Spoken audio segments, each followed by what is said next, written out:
You dig what I'm saying?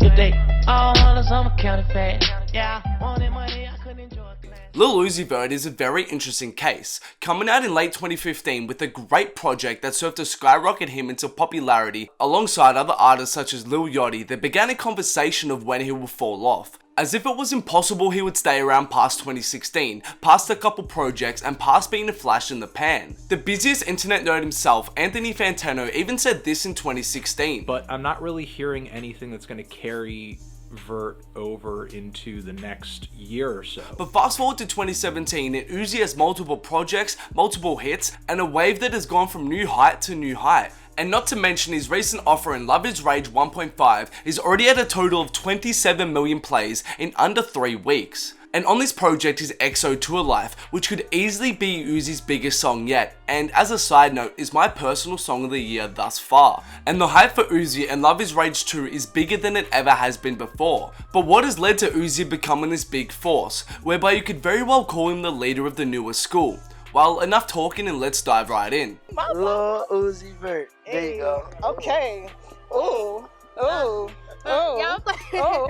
And let's kick it off with his music, as ultimately the music needs to appeal for it to connect. And firstly, let's take a look at his delivery. Uzi takes heavy influences in his delivery from hip-hop artists like Young Thug, Chief Keef, and Kid Cudi, but he also draws influences from non-hip-hop acts, people like Marilyn Manson, Gigi Allen, or even groups like Paramore. The best comparison I can draw is that he's like a more accessible Young Thug. He has the catchy melodies of Thug, but minus the quirkiness and initially off-putting uniqueness to his voice. I think that's a reason as to why we haven't seen Young Thug have repeated chart-topping success. It's due to his quirks and irks in his voice. It is simply too brash to a mainstream audience. Uzi, on the other hand, is like a trimmed down, refined Young Thug, and this made him translate easier to mainstream ears.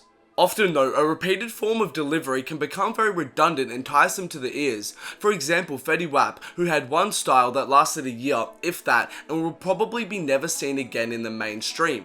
However, this is where Uzi takes inspiration from non-hip-hop acts and incorporates varying cadences and voice inflections to keep a freshness in his voice. This isn't to say other rappers do not alter their cadence or inflection, because they nearly all do, but I think to which the extent Uzi does is extreme, and this change is obvious from project to project. Where on Love Is Rage 1 he was utilizing a more deep, heavy inflection, whereas progressing into Lil Uzi Vert World and the Perfect Love tape, he was incorporating a noticeably more high-pitched voice and a more cartoonish expression.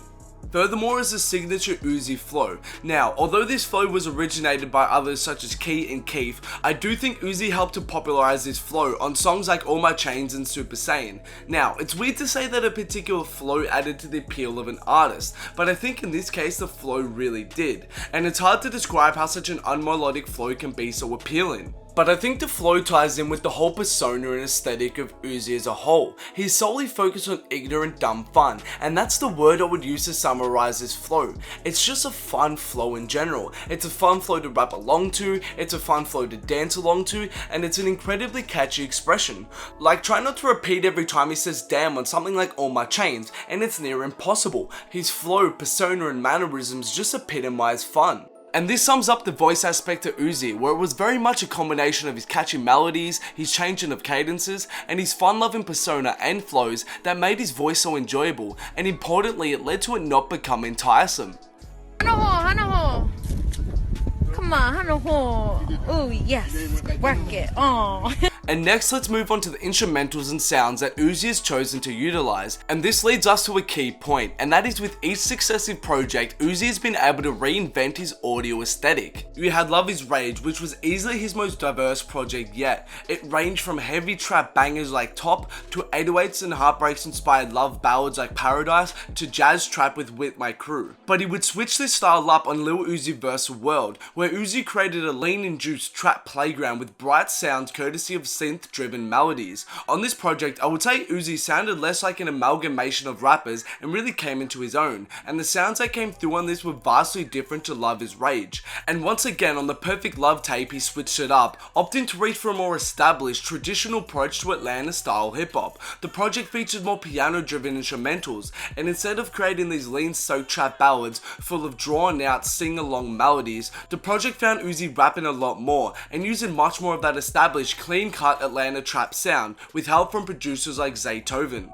But what does this have to do with the appeal of Uzi? Well, I think by reinventing his sound and voice project to project, it helped to keep him fresh and people interested, as there wasn't a lot of time in between each of these projects. So if he came out with the same aesthetic to each project, people would likely have gotten tiresome of the same sound. To show this point, let's compare Yachty and Uzi. Both of them were able to break out in similar times, Uzi with Love Is Rage and Yachty with Lil Boat. However, since then, from a pure music perspective, I think it's safe to say Uzi's wave has been able to grow exponentially and continue to thrive, whereas comparably Yachty has taken quite the hit since Lil Boat. Now, I understand this may be a bit of a controversial statement, but just look at the stats. Compare the project plays on SoundCloud, and secondly on Spotify. Uzi's most popular songs are a combination of his two most recent projects, with 3 from the Perfect Love tape and 2 from Uzi vs. World, with his 2 most popular songs right now being 1 from each, whereas check Yachty's and it's 3 from Lil Boat, 1 Lucy, and 1 from Summer Songs 2, and the 1 from Summer Songs 2 is only at 3 million plays. Why though? Yachty's and Uzi's wave were definitely comparable at one point, and Yachty's probably even bigger right at Broccoli's peak. But I think the lack of progression on Summer Songs 2 really hurt Yachty. The innocence and uniqueness of the Lil Boat mixtape made it special, but on Summer Songs 2 he did very little to progress his sound, to make it fresh, unique or stand out once again, and Yachty suffered from saturation of that very sound. Whereas Uzi through vocal and sound progression has been able to reinvent himself project to project, keeping us, his audience, guessing and interested as we were introduced to multiple facets of Uzi's artistry. Oh, hey. Yeah. Another huge aspect that I think played into his wave massively was the whole controversial mumble rap era that began and is still going on right now. I think Yachty and Uzi were kind of painted as the new face of this wave, and this led to countless comments, arguments and posts on every single hip hop related site. Specifically moving on to Uzi, he didn't even position himself as a rapper, instead referring to himself as a rock star, and when fronted a DJ Premier beat by Ebro, he straight up refused it and said he isn't gonna go over one of those beats. It was shocking to see such disregard and borderline disrespect for the foundations of hip hop, and this created an uproar in the wider community and sparked a whole nother aspect to this wave. It morphed mumble rap into a rebellious movement against old traditions, old establishments, and more importantly against the older generations. The youth at large were able to strongly connect with the sentiments betrayed by the likes of Uzi and Yachty. It is paralleled in a sense to how a teenager would fight with their parents and simply do things because their parents wouldn't want them to. I know for me personally, I used to play a lot of violent games frequently growing up, and there was an aspect of my parents not understanding the appeal of these games and being slightly worried at my enjoyment of killing virtual terrorists that I'm sure played a part in me subconsciously staying up late and disobeying my parents' calls to get off the computer and go to bed.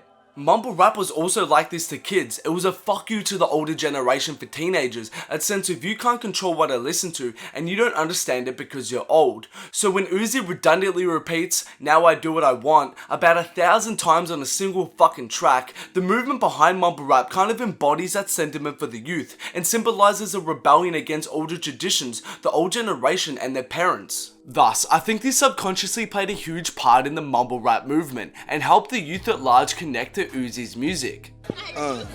Yeah. What? Yeah, I'm turning up a little bit.